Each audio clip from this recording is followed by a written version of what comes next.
La notación científica me sirve para escribir números de manera simplificada o abreviada, como por ejemplo la masa de la Tierra, que es una cantidad muy grande, ¿no? Podemos escribirlo de manera simplificada.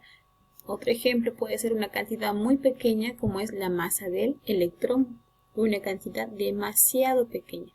Entonces, la notación científica sirve para escribir números demasiado grandes o demasiado pequeños de una manera abreviada o simplificada. Ahora, la notación científica consta de un número. Este número se encuentra entre 1 y 10, es decir, debe ser mayor a 1 y menor a 10. Tenemos por 10 elevado a n. N es el exponente, es un número entero. Siempre debe ser un número entero, no puede ser un número decimal. Por ejemplo, a puede ser cualquier número entre 1 y 10, habíamos dicho. Por ejemplo, 4 puede ser 7, puede ser 2,8. Y siempre debemos escribir x10. Siempre x10, no puede ser x3 o x5, siempre tiene que ser x10. Ahora, el exponente, el número entero, puede ser 4, puede ser 6, puede ser positivo o puede ser negativo también.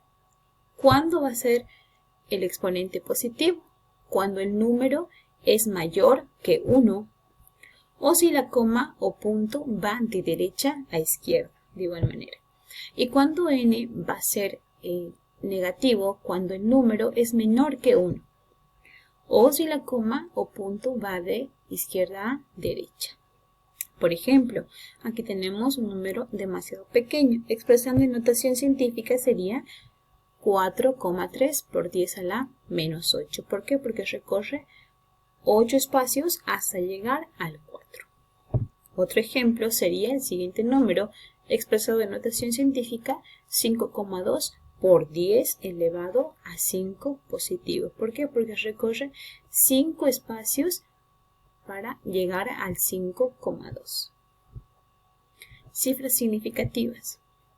Se denomina cifras significativas al conjunto de los dígitos que se conocen con seguridad en una medida. ¿Cuáles son las reglas? Una de las reglas me indica que cualquier cifra distinta de 0 se considera significativa. Por ejemplo, 2,36 metros tiene 4 cifras significativas. 154 tiene 3 cifras significativas. Segunda regla. Se consideran cifras significativas los ceros situados entre los dígitos distintos de 0 y los situados después de la coma decimal. Por ejemplo, el siguiente número tiene 6 cifras significativas. Aquí tenemos 34.002, tiene 4 cifras significativas. Sin embargo, no se consideran cifras significativas los ceros situados al comienzo de un número, incluidos aquellos situados a la derecha de la coma decimal hasta llegar a un dígito distinto de 0.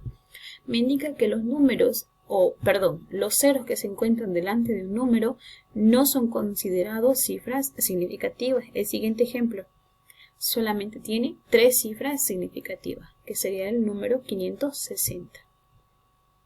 Tampoco se considera cifra significativa los ceros situados al final de un número, sin coma decimal, excepto si se indica con un punto. Por ejemplo, 450 tendría 2 cifras significativas. ¿Por qué? Porque no tendría una coma ni un punto. Sin embargo, si fuera 450 punto, tendría 3 cifras significativas porque existiría el punto.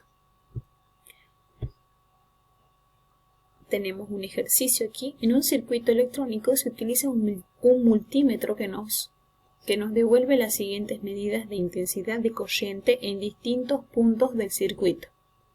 Aquí tenemos 3 dígitos. ¿Cuántas cifras significativas tienen estas medidas? Entonces, el primer dígito tiene 2 cifras significativas porque tienen 2 ceros por delante. Siguiente. aquí tiene 5 cifras significativas. A continuación, observamos que este número tiene 3 cifras significativas porque el 0 por delante no cuenta como cifra significativa. Redondeo de números. Se denomina redondeo al proceso de eliminar cifras situadas a la derecha de la última cifra significativa. Estas reglas son, primer caso, cuando el primero de los dígitos descartados es 5 o mayor que 5, la cifra anterior se aumenta en una unidad. Por ejemplo, aquí queremos redondear a 4 cifras significativas. Entonces tendría que ser hasta el 36. Pero el número que voy a eliminar es el número 7. Ahora, el número 7 es mayor que 5, entonces va a aumentar a una unidad al 6, quedando 45.37. Segundo caso, cuando el primero de los dígitos descartados es menor que 5, la cifra anterior se mantiene igual.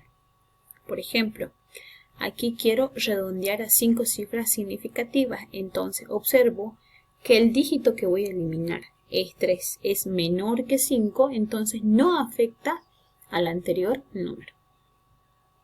Entonces se mantendría con 123,64. Tercer caso. Este caso presenta dos situaciones. Si el primer dígito a eliminar es 5 y el número anterior es par, este no varía. Por ejemplo, redondear 1,645 a 2 decimales. Quedaría 1,64. ¿Por qué? Porque el número anterior al número a eliminar es 4. Entonces no va a afectar en ninguna unidad. El siguiente, si el primer número a truncar es 5 y el número anterior es impar, este incrementa a una unidad.